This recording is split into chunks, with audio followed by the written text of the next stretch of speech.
bread. So here I have, you can show Kai, my cameraman, that I have the flowers here. Yeah, my name is Kai. Yes, some water. I'm her son. And then the bowl and a kitchen scale, which is pretty important. Yeah, to see how much it weighs. Yes, darling. So I'm so excited. So in the recipe I say that I use 110 of the starter, and you can zoom in, you can see that it's, no, you don't have to zoom in, guys, just put the lens. Don't zoom in. Yeah, there you go. That is nicely and bubbly. I fed it in the morning. So 110 around. It's not so precise. If it goes a bit over, it's fine. Are you seeing the bowl? Yeah. What are you doing? So first I start with I have some multi-cereal. Wow. Yeah. We put a little bit of that. And still video clipping. Yes, please do, okay? I am. A little bit of wholemeal. Okay. Then I have I have the sunflower. Sunflower. I said it before you, Yeah, Laura. it's very forgiving, this, so you can put basically whatever flour you have, and then the rest I can put just the cheapest kind. Yeah. Which is from Lidl, by the way. This is from Lidl, yes.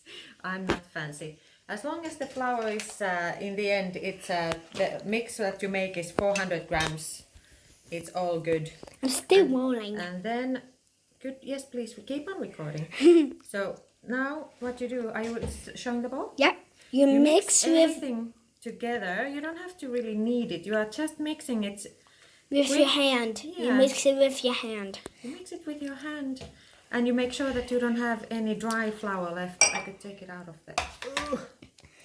And also is you do not press too hard. No, you can press, it's fine, but usually you don't need to press. You just move your fingers in the dough and then you mix it.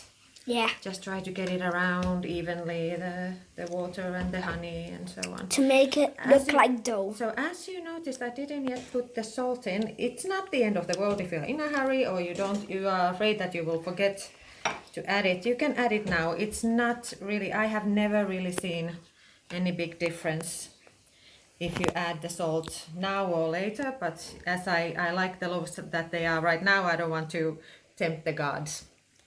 And it doesn't matter if you forget or... Yes, it does matter if you forget your salt. It's not going to be really bread, is it? Nah. So now you can see that it's a little bit of a shaggy dough. It's nothing smooth yet. This is how it looks like right now. Don't worry, it will get much better soon. And it's very sticky. Don't worry about it. Like I touched it last time, it was really sticky. It got stuck in my hand. Yes, like, it did, and then you got stuck in my finger right there. Yep, it did. I'm showing it my finger. Yeah. Okay, so now we cover it. You can use cling film or whatever for half an hour, and then I will make another clip what happens next. So here's the salt. Yep. You put it in. You mix it in. Yeah. To make it extra crunchy for you. No, not. We are not looking for crunch. Absolutely no crunch. We are trying to dissolve now the salt. What you need to do when you are handling a sourdough, you need to wet your hands. So Kai, can you please follow me with the yeah, here. So you need a little bit of some water. Yeah, not excessively. It's just to make it. This will prevent the sticking of the dough. So now back to the bowl. My hands are wet. So what I do, I do some folds. So I lift the front and fold it under. This is called a coil fold. Lift the front and again fold it under. Now you twist the bowl. Is that what? 90 degrees. Yep. Or 180, whatever you want to call that. And again, you take the front, you fold it under. You take the back and you fold it under. And that's one coil fold done. Next, it starts making getting much smoother and more robust to the touching. Yep. But each time when you handle the dough, wet your hands. You can stop there. Yeah, I'm pointing look at the me. bowl. Okay, good. Because first, what we do? We wash our hands. We wet our hands. Oh. So every half an hour or so, in theory, if you have the time, you do the coil folds. You loosen up. It is still very sticky. So the front, the back, and then again the front. You can indeed rotate the bowl, but you don't have to. So you can see it's starting to look a little bit better already. Yep. So the next time you do the same in half an hour, and you keep doing this the first 2 hours of the bulk fermentation. You started? Yeah. Awesome. So I need to move on with this because it has already, what we are looking for is 30 to 50% rise. And you can see that it has already risen quite a lot. If you go a bit closer, Kai, you can see some bubbles, there's some jiggle. I wouldn't overprove it because it needs to have some energy then to pop up in the oven as well. So now if you put where my hand is, okay, very good. So what I do is that I sprinkle a little bit of flour. We are now going to pre-shape it. Like this. Then I use my silicone spatula. Handy hand. Okay, so I now can you see? Yeah. Okay. I'm pointing at very good. the bowl.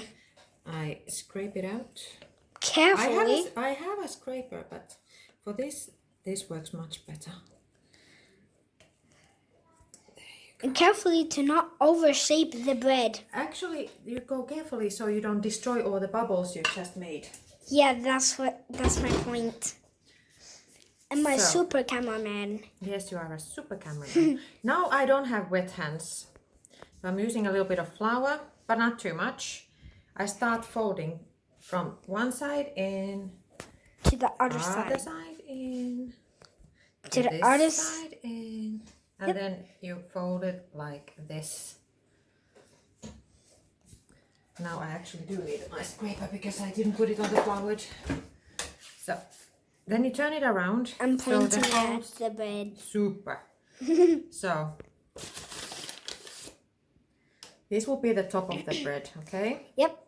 Good. So the folds are under. So what you now do is that you make it a little bowl like this. You tuck in. Yeah. And then you put it on the unfloured surface. You cup your hands and you pull towards yourself. You turn it around, cup your hands, pull it towards yourself. Again, turn, cup your hands, pull it. You are trying to create the surface tension. It's very important when you are going to try to have a nice oven spring. I like that trick. This is called the Preshape. So we cover it for 15 minutes and then we'll come back. Thank you very much, guys. So now it has relaxed and also Talin has been handling it. So the next thing we are going to do the second proving. So what we now need is like a bowl or a sieve or anything like that. Because if you leave it just like this, it will go pancake. It will go like a pancake, exactly. So it needs some support. A bowl is a good thing to have. So I sprinkle a little bit of flour in there. It's quite a low hydration, this one, so it doesn't need that much. Okay. So we did almost the same as we did before, but now we make it a bit tighter. So we turn it upside down again. If you have... Whoa, what's happening? I did not put the flashlight on. Okay, so it's okay. Well, how does it look? Is it okay? All right.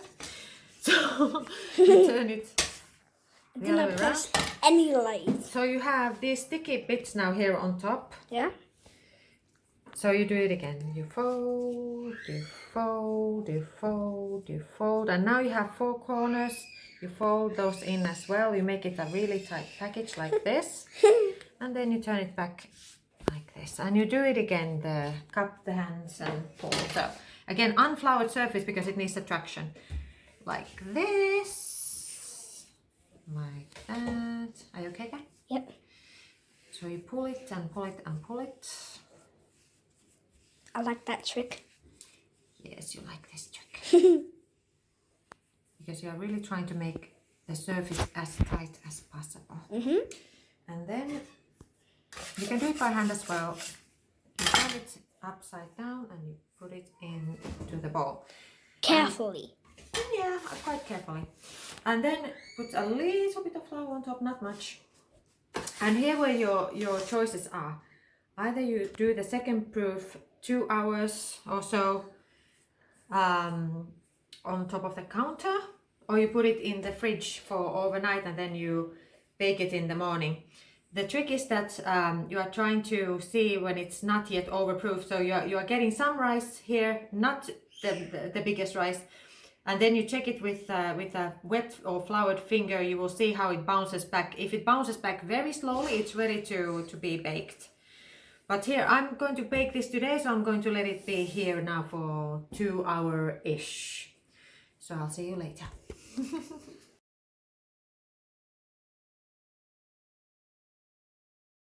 So I'm up here.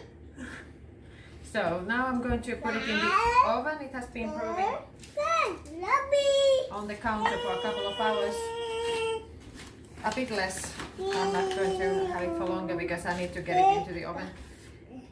It's going to be a bit difficult to score because it's warm, so the best you can do is to...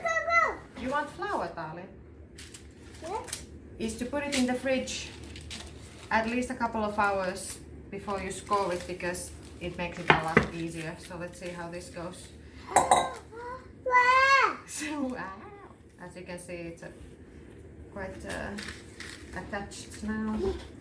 This is going to be also much easier when it's cold. It won't get stuck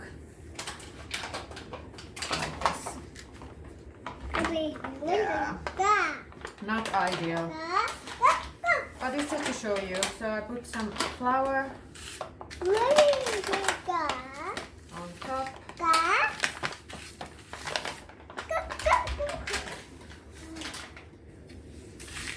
Rub it in a little bit, very gently.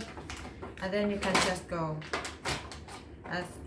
this is much easier when it is cold and it doesn't collapse like this. And there you go. I just put it like this now because there's no point.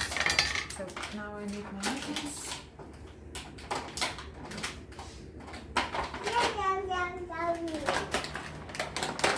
So cold dough, and also the razor should be wet, or whatever knife you use. The sharper the knife, the better. And it glides much better if it's wet. Thank you, darling.